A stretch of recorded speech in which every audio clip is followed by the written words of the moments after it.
Oke teman-teman, selamat datang di Bas Banajar YouTube channel. Pada kesempatan kali ini, kita akan membahas latihan berikut ini. Tetapi, sebelum kita masuk ke pembahasan video, saya akan mengajak teman-teman untuk terlebih dahulu mengklik tombol subscribe pada channel ini dan nyalakan loncengnya, lalu klik like pada video ini jika kalian merasa terbantu. Oke, langsung saja kita masuk ke pembahasan videonya.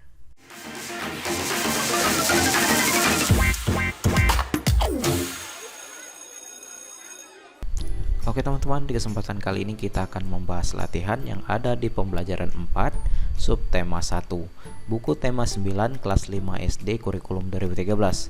Kita akan bahas latihannya dari halaman 29, ayo berdiskusi, sampai dengan di halaman terakhir yaitu di halaman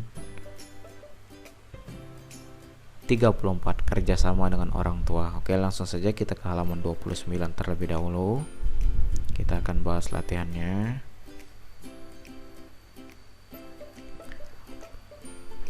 Ayo berdiskusi.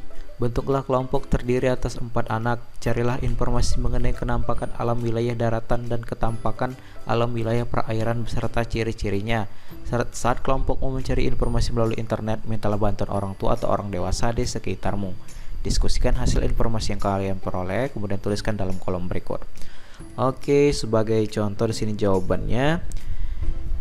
Ketampakan alam wilayah daratan dari nomor 1 sampai dengan nomor 5 adalah dataran rendah, dataran tinggi, gunung, pegunungan, dan tanjung. Ciri-cirinya untuk dataran rendah memiliki ketinggian kurang dari 200 meter di atas permukaan laut.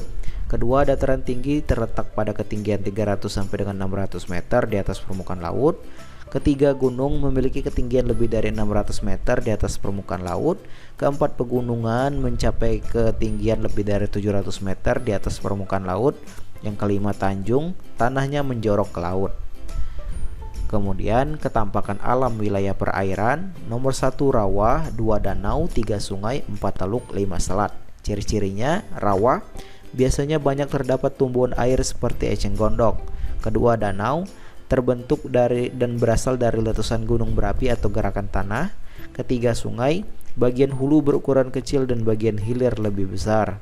Keempat, teluk dibatasi oleh daratan pada ketiga sisinya dan menjorok ke daratan.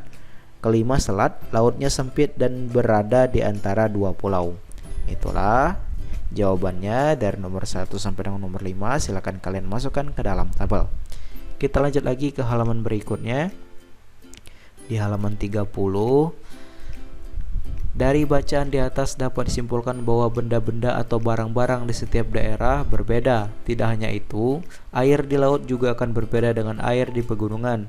Dapatkah kamu membedakan air laut dengan air pegunungan? Tuliskan pada kolom berikut. Oke, jawabannya, perbedaannya adalah untuk air laut rasanya asin, air berasal dari sungai, berada di laut atau lautan, tidak bisa langsung diminum, dan air laut dapat mengkristal.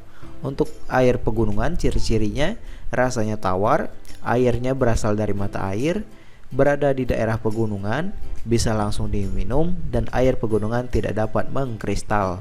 Itu jawabannya, perbedaannya silakan kalian salin.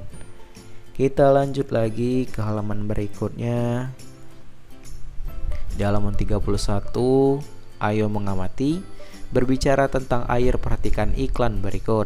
Ini iklannya. Kita masuk ke pertanyaannya. Apa isi kedua iklan pada gambar di atas? Amatilah kedua iklan tersebut, kemudian ungkapkan pendapat mengenai iklan tersebut di hadapan teman-temanmu. Tuliskan juga pendapatmu pada kolom berikut. Oke, jawabannya. Gambar iklan pertama menunjukkan sebuah produk air isi ulang bernama Aquada yang memiliki keunggulan produk berupa air tersebut diproses melalui 3 tahap makrofiltrasi dan 5 tahap mikrofiltrasi. Sedangkan pada iklan kedua menjelaskan tentang penawaran jasa pemasangan depot air isi ulang Aceng Pro. Aceng Pro melayani pemasangan depot air isi ulang yang berada di dalam maupun di luar kota. Aceng Pro juga melayani jasa pemasangan depot air yang siap pakai dan siap jual.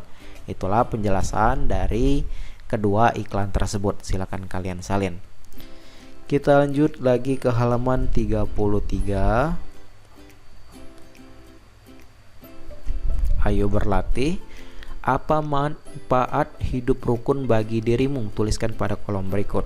Jawabannya, manfaat hidup rukun antara lain: 1. Hidup rukun dapat memperkuat persatuan dan kesatuan bangsa. 2. Hidup rukun dapat menumbuhkan rasa saling mengasihi dan menyayangi antar sesama. 3. Hidup rukun dapat menjalin tali silaturahmi lebih erat. 4. Hidup rukun dapat menenangkan hati dan pikiran. 5. Hidup rukun dapat menjadikan hidup lebih harmonis. Itulah 5 manfaat hidup rukun. Silakan kalian salin. Kita lanjut lagi ke halaman ke Ayo Renungkan. Apa saja yang sudah kamu pelajari hari ini? Apa manfaat dari pembelajaran yang kamu pelajari hari ini? Tuliskan dalam kolom berikut. Oke, jawabannya hasil renungan. Hari ini saya telah belajar tentang kenampakan alam daratan dan perairan di Indonesia, adaptasi masyarakat terhadap lingkungan dan hidup rukun. Manfaat pelajaran yang telah saya ikuti adalah saya menjadi lebih tahu tentang kenampakan daratan dan perairan di Indonesia serta tentang hidup rukun. Itu jawabannya, silakan kalian salin. Kita lanjut ke kerjasama dengan orang tua di halaman 34. Bagaimana kamu dan keluargamu menciptakan kerukunan dalam keluarga? Bagaimana kamu dan keluargamu kerjasama dengan tokoh masyarakat, misalnya Pak RT di sekitar tempat tinggal? Diskusikan bersama orang tuamu. Tuliskan hasil diskusi pada kolom berikut. Oke, jawabannya, cara menciptakan kerukunan di rumah adalah: 1. Saling menyayangi dan menghargai antar sesama anggota keluarga. 2. Saling membantu pekerjaan rumah, menghormati dan mematuhi nasihat orang tua, melakukan kegiatan keluarga bersama-sama, saling percaya satu dengan yang lain, saling menjaga perasaan masing-masing, saling mengingatkan jika ada yang melakukan kesalahan, saling jujur antar sesama anggota keluarga, saling peduli antar sesama anggota keluarga, dan selalu bersyukur kepada Tuhan Yang Maha Esa. Itu jawabannya, silakan kalian salin dan masukkan ke dalam kolom. Dan mungkin sampai sini saja untuk pembahasan kali ini. Jika ada jawaban yang kurang jelas atau kurang kalian mengerti, silakan kalian tanyakan di kolom komentar di bawah. Saya akhiri video ini dan sampai jumpa di latihan berikutnya.